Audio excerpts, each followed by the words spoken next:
I should have asked more questions.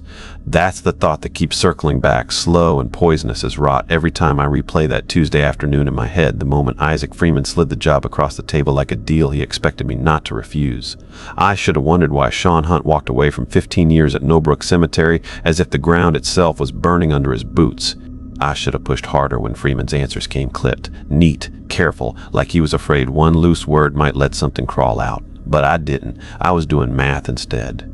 $42,000 a year to walk a cemetery at night, guard graves, chase off vandals, $8,000 more than my paramedic pension.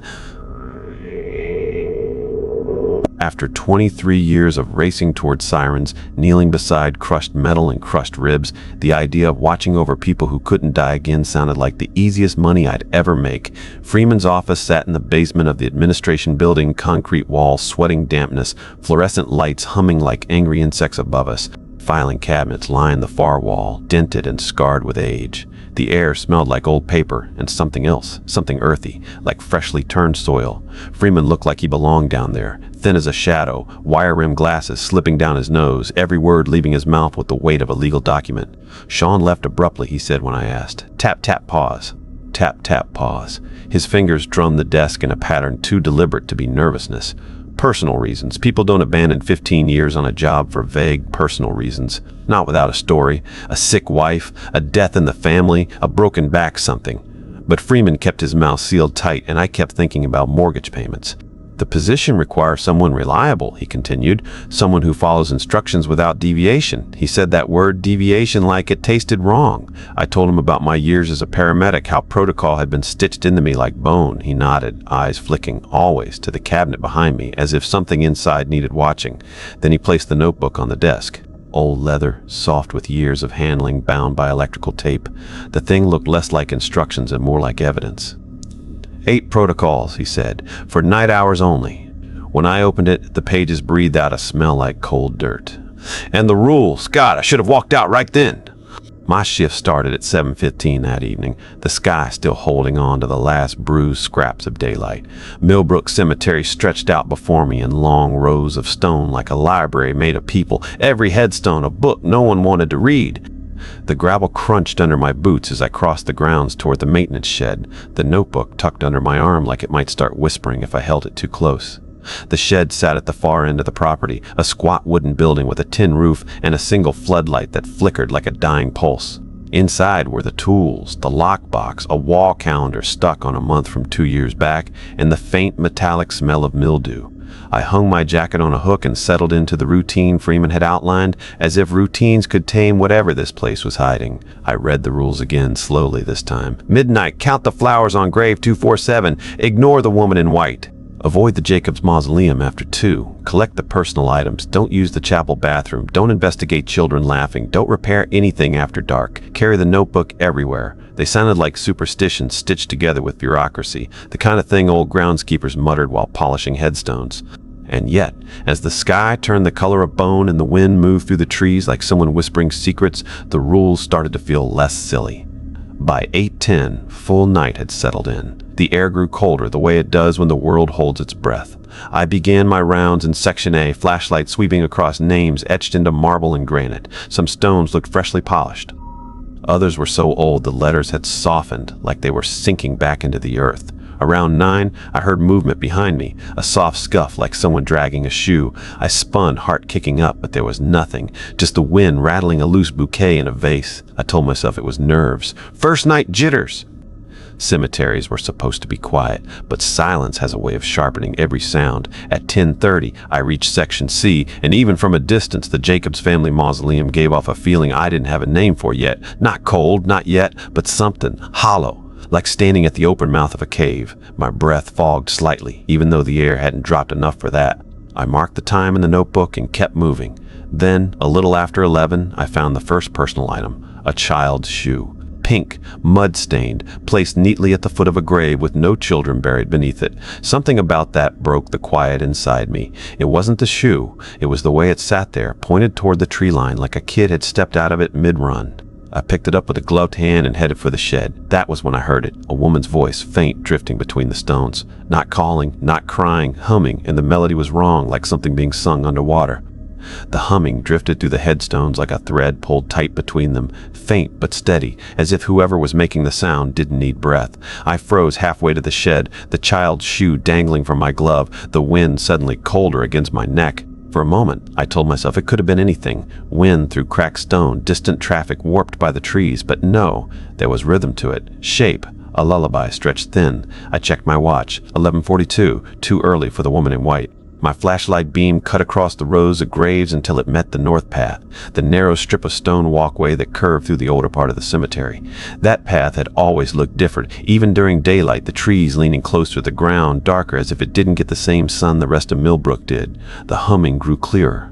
My pulse started a slow, heavy thud in my ears. I remembered Rule 2 exactly as it had been written, every word etched in that careful block handwriting. Ignore the woman in white, walking the north path between midnight and 3. Do not approach, do not speak, do not follow. But the notebook didn't say anything about her showing up before midnight. For a second, one stupid, reckless second, I considered edging closer just to see if it was a prank, some teenager in a gown, someone laughing behind a gravestone, waiting to post my reaction online. But the longer I listened, the more the sound made my skin tighten. There was something old in that humming, something that didn't care whether or not it was heard. I forced myself to turn away, walking faster toward the shed.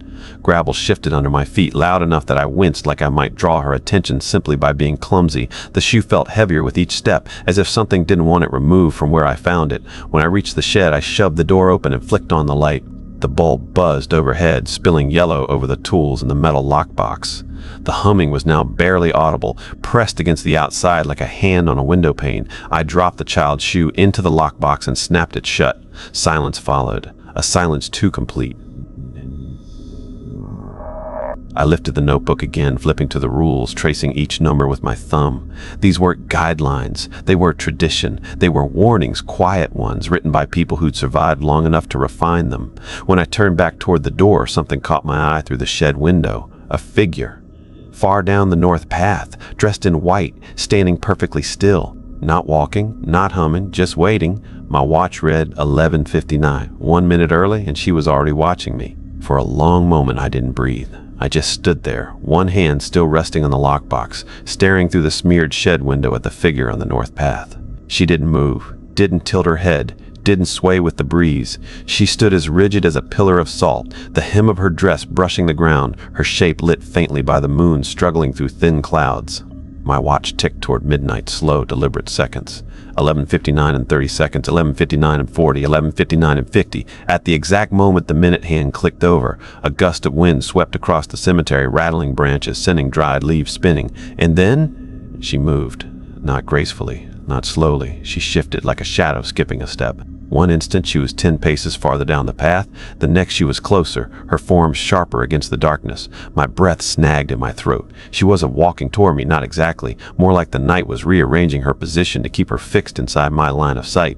Rule 2 pulsed in my mind like a heartbeat. Do not approach, do not speak, do not follow. It didn't say what to do if she approached me. My flashlight lay on the workbench. I snatched it up, flicked it toward the window, but the beam caught nothing. No white dress, no silhouette. The path stood empty, trembling under moonlight. Then I heard it, a footstep behind the shed, slow, heavy, deliberate. I killed the light and pressed myself against the far wall, heart hammering, sweat cold on the back of my neck. Another step. Then the faint whisper of fabric brushing wood. She was close, too close.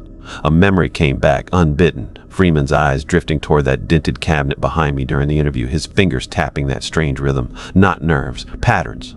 Like someone keeping track of time, I listened. Step, pause, step, soft humming, barely audible, right outside the shed wall. I didn't look. I didn't move. My breath came shallow and tight. After maybe 30 seconds or maybe 3 hours, time didn't exist right then. The sound drifted away. The steps grew lighter, retreating across gravel. Then silence settled again, but it wasn't the peaceful kind. It was the kind that follows something choosing not to kill you. When I finally mustered the will to move, I checked my watch. 12:31. Half an hour of missing time. I pushed open the shed door and stepped outside. The north path was empty, the air calm. But something had changed. The fresh flowers on grave 247, Margaret Winter's grave, stood directly in my path, arranged in a perfect circle on the ground like someone had placed them deliberately. And they were far more than before. Way more. I counted them with numb fingers, and when I reached the number, my stomach turned to lead. There were 24. Margaret's family had left 3 earlier that afternoon. Someone or something had added 21 more, all of them fresh, all of them dripping with morning dew that shouldn't have existed in the dead of night. 24 flowers. I knelt there for a long moment, the cold settling into my bones as I stared at the impossible number. Dew clung to each petal, clear, perfect beads like the flowers had been picked at dawn, not placed in the dead of night. The stems were fresh, still green, some torn unevenly as if plucked hurriedly. Others were cut clean. My breath fogged as I whispered the number again. 24! My voice sounded too loud in the quiet. Rule 1 wasn't difficult. Count the flowers on grave 247 at midnight. But the tone in Freeman's voice when he gave me that rule, the tightness around his mouth suddenly made sense. This wasn't record keeping. This was monitoring something. Something that grew. I wrote the number in the margin of the notebook, hand trembling despite myself. The page absorbed the ink like it was thirsty. As I stood, the air around me thickened. Not colder, not quite, just heavier, like it wanted something from me, like the ground beneath my boots expected me to kneel again. A sound rustled somewhere near the tree line, leaves shifting, branches sighing, not wind, not an animal. Something moving along the boundary of the cemetery, pacing just out of sight. I turned slowly, keeping the notebook close, scanning the row of graves. Moonlight cast everything in, washed out silver, flattening the world, stretching shadows in ways that made the headstones look taller, thinner. Watching. The north path lay empty now. Whatever had stood there, whatever had watched me, was gone. But not far. I walked away from Margaret Winter's grave, forcing myself to continue the round, forcing myself to pretend the rules made sense. Gravel crunched under my boots, my steps the only sound. I checked the time, 12:51, and headed towards Section B. The path narrowed between 2 rows of old markers, their surfaces worn smooth by decades of weather. My flashlight hit one with a strange angle, and I froze. A new flower sat on top of it. One single white lily, its stem dripped with dew that shimmered unnaturally bright. Beneath it, carved into the softened stone, was a line I hadn't noticed before, or maybe it hadn't been there. "She walks when you watch!" My stomach flipped. I stepped back, nearly slipping on loose gravel. When I swept the flashlight again, the carving looked faint, like it was fading, the grooves softening even as I stared. My mind scrambled for explanations. Vandals, graffiti, some kid with a knife, but the letters didn't look scraped. They looked grown. I shoved the notebook under my arm and forced my legs to keep moving. The rules didn't mention carvings. The rules didn't mention lilies. And the rules sure didn't mention warnings. By the time I reached the center of Section B, the air had shifted again. A pressure, a tension, like the whole cemetery had leaned in. Then I heard it. Not humming this time, breathing. Slow, shallow, not human, coming from directly behind me. I didn't turn at first. Couldn't. The breathing behind me wasn't the kind a person makes. Not tired, not winded. It was too measured, too even. Like whatever was standing there didn't need to breathe, but chose to. Each inhale pulled the cold deeper into the air. Each exhale slid across the back of my neck like a damp fingertip. I tightened my grip on the flashlight until my knuckles ached. My mind scrambled through possibilities, an intruder, an animal, a prank, but nothing fit the sound. It was deliberate, watching, waiting. Finally, I forced myself to pivot, slow enough not to provoke whatever stood there. Nothing, not a soul between the rows of stones, only the faint mist twisting low across the grass, curling around my boots. The breathy sound had vanished as if someone had pressed a hand over a mouth. I swept the flashlight in a wide arc. Light washed over names, dates, leaves, empty air. My heart thudded hard enough to feel in my teeth. I took one step backward, then another. That's when I saw the footprints, a set of wet impressions in the grass-bare footprints leading directly up behind me. Each print glistened with the same unnatural dew I'd seen on the flowers. The toes narrow, the arches impossibly long, not quite human.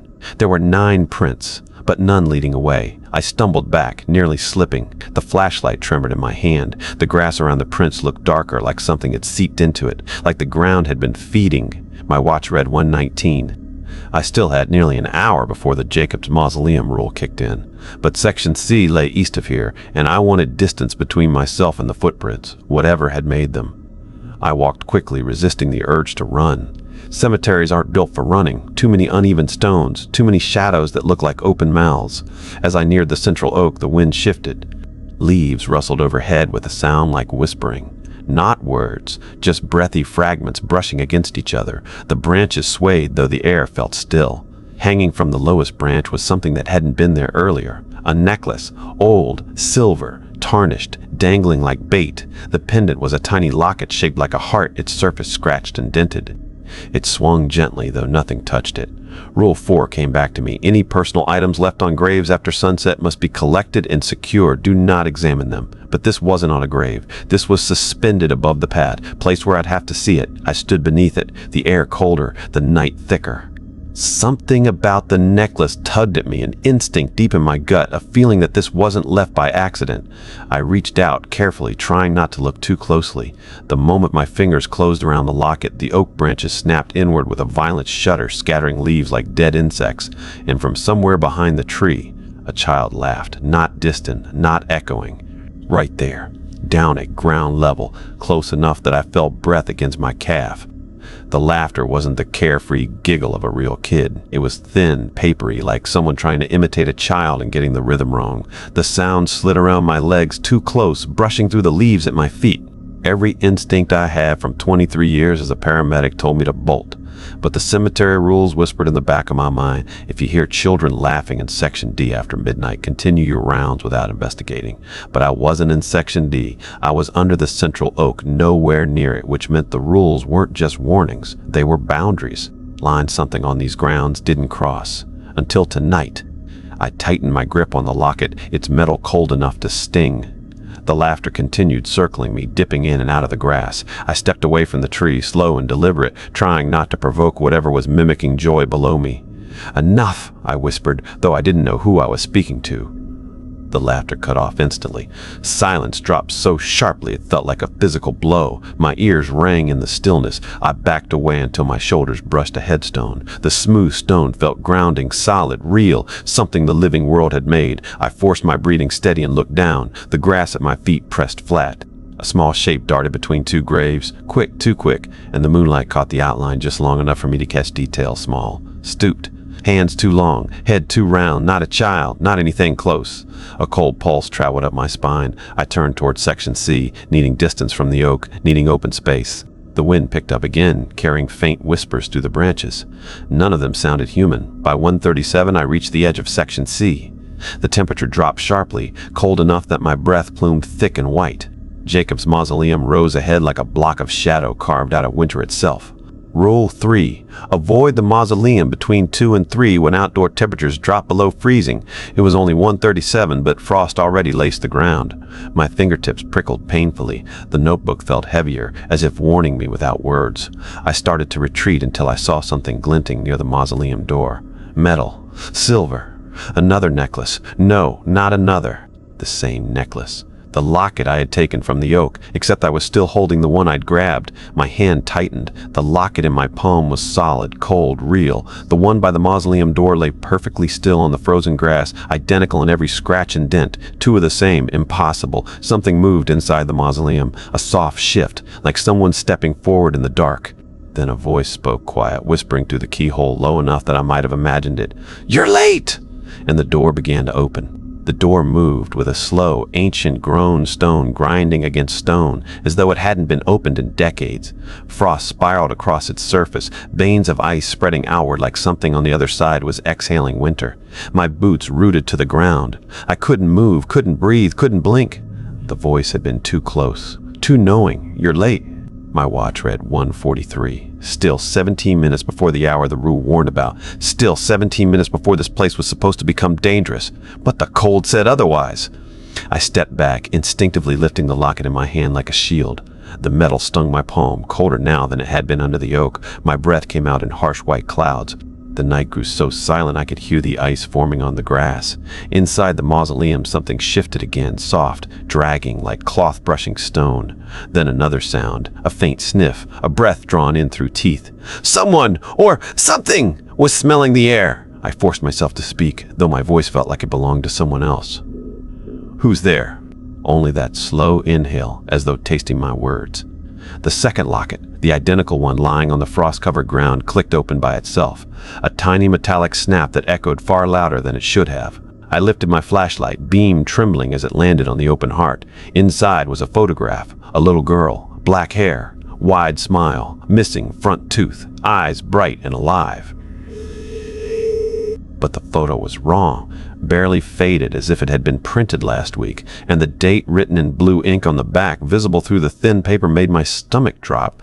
Bowed. I whispered the mausoleum, the kind my legs might mile, the kind burst, the brain second, see. The temperature rose slightly, but not a wadium, the tillage first and brain second. I backed away until I reached the edge of section C. The temperature rose slightly, but not enough to feel safe. I kept my eyes locked on the mausoleum. The door opened wider. A figure stood just inside the threshold. Tall, very tall, shoulders scraping the door frame. A shape was wrong, uneven, like a person wearing someone else's silhouette. I didn't see a face, not clearly, only darkness where the features should have been. Then it tilted its head, too far, an angle no human neck should reach. I stumbled back, my heel catching on a root. The notebook nearly slipped from my grip. A harsh whisper slipped from the mausoleum.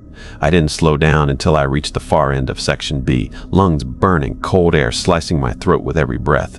My boots skidded on loose gravel, and I pressed my back against a headstone just to steady myself.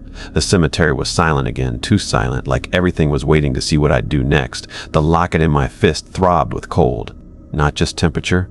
It felt alive, pulsing faintly against my palm like a heartbeat. I wanted to drop it, to fling it across the grounds and let whatever wanted it come collect it. But the second I loosened my grip, a sudden jolt shot up my arm, freezing my fingers until I closed around the metal again, like it didn't want to be let go. My watch read 1:54. 6 minutes until 2 o'clock. 6 minutes until the time the rule said that Jacob's mausoleum turned deadly. But the mausoleum was already awake, already watching me. I took a slow breath and looked around. The headstones seemed closer now, crowding in like spectators. The oak branches in the distance swayed, though the air was still. Millbrook Cemetery breathed with a long, slow rhythm, as if the ground itself was moving. Something walked across that ground, something I could feel in my feet before I heard it. Soft tremors pulsed through the earth, steady, rhythmic, drawing nearer. My hand tightened around the notebook, the pages fluttering as though stirred by unseen breath. I pushed myself off the stone and moved deeper into the cemetery, sticking to open paths where nothing could creep up behind me without being seen. My flashlight beam danced across names, dates, carvings. Then, something new, a message carved into a fresh grave marker. The stone shouldn't have had anything on it yet, no name, no date, not until the family arranged it. But someone had carved a sentence into the smooth surface, a sentence in jagged, uneven letters. "Put it back before she finds you!" My stomach dropped. My heart lurched painfully. I took one step closer, raising the flashlight. As I watched, the letters began to fade, stone smoothing over itself, as though the message had never been there. The ground tremor grew stronger. I spun, scanning the rows, nerves screaming for me to run, but from what and where? Then, from the shadows between two crypts, a shape shifted toward me. Not the woman in white, not the tall figure from the mausoleum, something smaller, faster. It crawled on all fours across the grass, limbs bending wrong, moving wrong, its head swiveling toward me before the body turned. Large eyes glinted too wide, too dark, and its mouth hung open in a silent, stretched grin. It stopped 10 feet away, a child's shape, but not a child. In its left hand dangled the other locket, the one I saw on the ground by the mausoleum. It lifted it, offering it forward as if in trade. Then it spoke in a thin, broken whisper. "Give her heart back!" The locket in my palm pulsed hard enough to sting. I stepped back, slow and trembling, and the crawling thing followed, smiling wider. The creature tilted its head so far to the side I heard something crack. Its grin never changed, wide, strained, carved into its face like someone had stretched the skin too tight. The locket it held swung from its fingers, ticking softly as the tiny chain clinked against bone. My breath fogged in front of me despite the mild night air, and the cold pressing against my chest grew sharper, heavier, as though the locket I held wasn't just metal, it was resisting. "Give her heart back," the creature repeated, voice cracking down the middle like radio static pushed through tiny lungs. I didn't answer at first.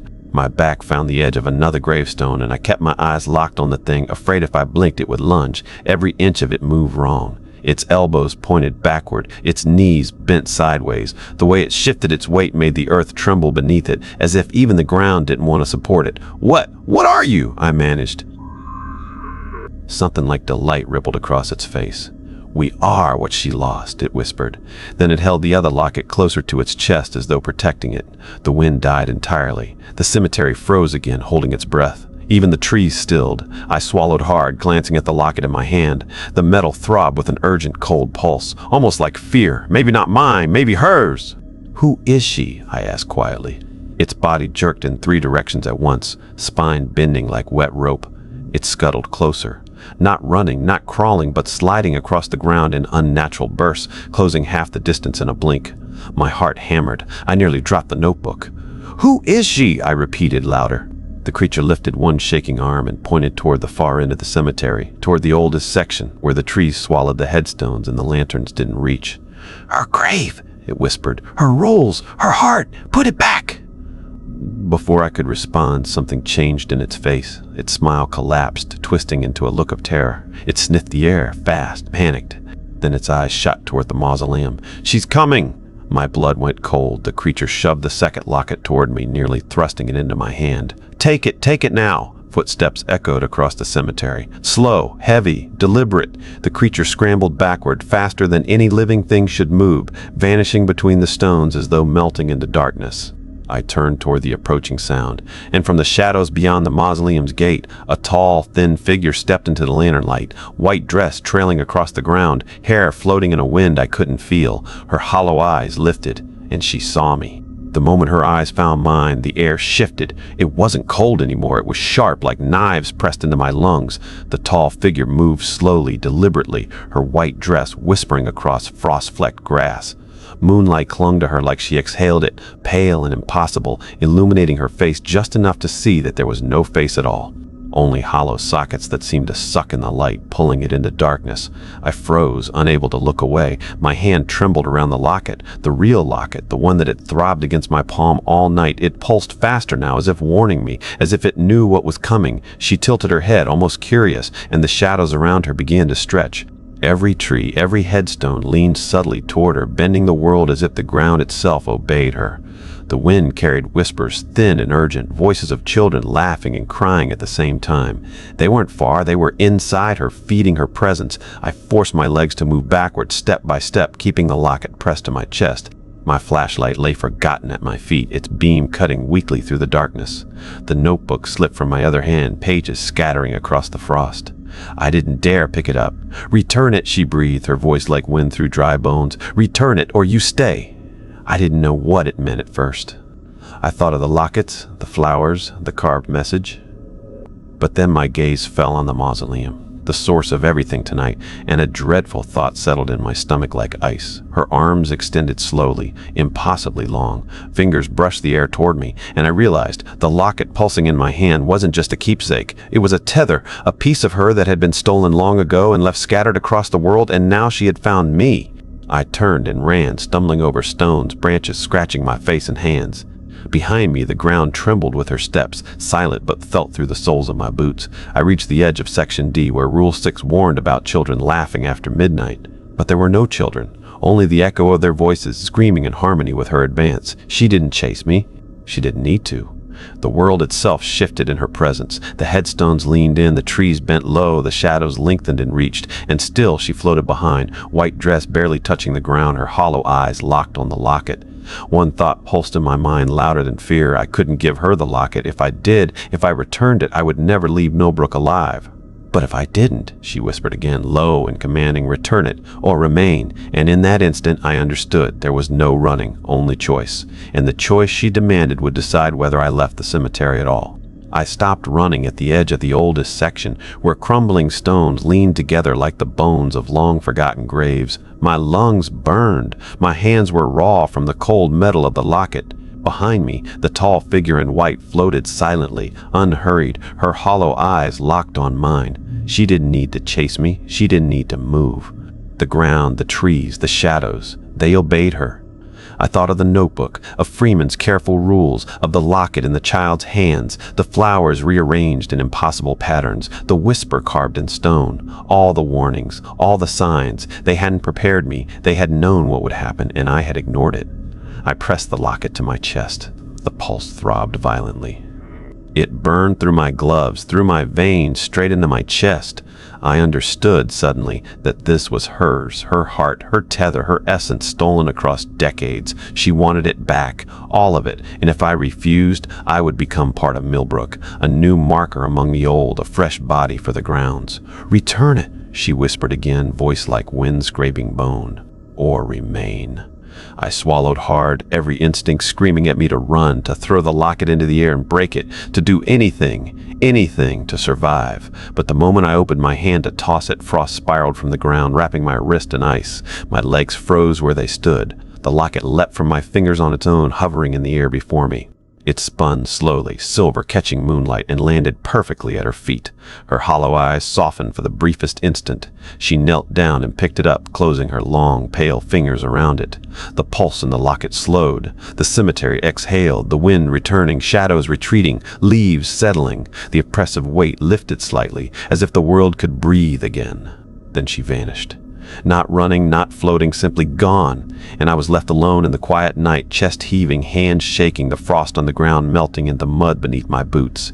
I stumbled to the shed, grabbing the notebook, flipping through the pages. Every rule seemed clear now, not just for order, not just for tradition, but for survival. I had broken none except one. I had almost failed, and I would never forget that the rules weren't suggestions, they were shields. By the time dawn cracked its first pale light over Millbrook, I had made a silent vow. I would follow the rules perfectly. Every night, every step, every heartbeat. I would count the flowers, ignore the woman in white, avoid the mausoleum, and secure the personal items. Because if I didn't, she would return. And next time she wouldn't be patient. Even now, as I write this, the notebook is on my desk, its leather still warm, its pages crackling faintly like whispers. I can still hear them sometimes, the faint hum, the laughter, the soft scrape of stone against stone. Millbrook Cemetery doesn't forgive mistakes, it doesn't forget, and it never lets go. I'm a night groundskeeper, and I follow the rules.